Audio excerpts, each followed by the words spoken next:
முருகன் பக்தர்கள் அனைவருக்கும் அன்பு வணக்கங்கள். என் அன்பு குழந்தையே, உன்னுடைய உயிரான துணை ஒரு பாவத்திற்கு துணை போய் விட்டார் தங்கமே. நீ கண்ணீர் பெருகி என்னை முருகா என்று அழைத்தது எனக்கு கேட்டது தங்கமே. உன்னுடைய துணையை பற்றி தான் எப்போதும் உனக்கு கவலையாக இருக்கின்றது. இவர் எப்போது தான் திருந்துவார், எப்போதுதான் மாறுவார் என்ற உன்னுடைய துணையை நினைத்து நீ படும் ஏக்கம் எனக்கு புரியாமல் இல்லை தங்கமே. இப்படியே செய்து உன்னுடைய துணை ஒரு பாவத்திற்கே துணை போய் விட்டார். கவலை கொள்ளாதே தங்கமே. உன்னுடைய வாழ்க்கையை நான் நிச்சயமாக சரி செய்வேன். இப்போது நீ அனுபவித்துக் கொண்டிருக்கும் வலிகளும் வேதனைகளும் உனக்கு எப்போதும் நிரந்தரம் அல்ல. நீ என் மீது கொண்டிருக்கும் பக்தியை நான் அறிவேன். உனக்கு என்றும் நான் துணை இருப்பேன் தங்கமே. நிச்சயம் உன்னுடைய துணை மாறி விடுவார். அவரை எந்த ஒரு பாவமும் செய்ய விடாமல் நான் தடுத்து நிற்பேன். என்னை வந்து தரிசனம் செய், உனக்கு நிச்சயம் மன நிம்மதி கிட்டும். பல அதிசயங்களை நான் இனி உன்னுடைய வாழ்க்கையில் நிகழ்த்த போகின்றேன் தங்கமே. இது சத்தியம். நம்பிக்கையுடன் என்னை நீ பிரார்த்தனை செய்து கொண்டே இரு. சங்கடங்களை நினைத்து சந்தோஷத்தை தொலைக்காதே.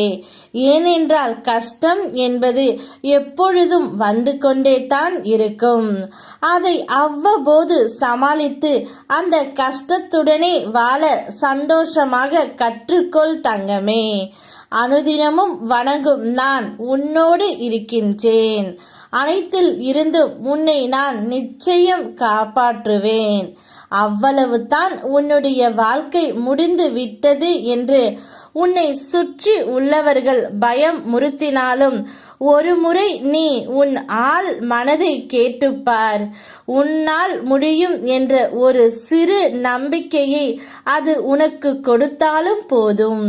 உன்னால் நிச்சயமாக மீண்டு வர முடியும். உன் மனதில் இதுவரை மற்றவரின் ஆதிக்கம் இருந்தது. இனி உன்னுடைய ஆதிக்கமே இருக்கும். உன் வாழ்க்கையை மேலே கொண்டு வர ஒரு சிறும்பாக கிடைக்கும் ஒரு உதவியோ துணையோ ஆறுதலோ நம்பிக்கையோ உன்னை மேலே கொண்டு வந்துவிடும் தங்கமே. நிச்சயம் நீ உன் துணையுடன் சேர்ந்து தன்னம்பிக்கை கொண்டு ஜெயித்து வருவாய். உன்னுடைய துணை அவருடைய மனம் மாறிவிடுவார். அவர் நிச்சயம் திருந்தி விடுவார். நீதான் என் உலகம் என்று சொல்கின்ற அளவிற்கு அவருடைய மனம் மாறிவிடும் தங்கமே. இத்தனை நாட்களாக தான் செய்த தவறை எல்லாம் உணர்ந்து உன்னிடம் மன்னிப்பும் கேட்பார். கொஞ்சம் கொஞ்சமாகத்தான் அவர் மனதை மாற்ற முடியும். ஒரே வழியாக மாற்ற முயற்சிக்காதே. அனைத்தும் நன்மையாகவே முடியும் தங்கமே. யாம் இருக்க பயமேன். ஓம் முருகா.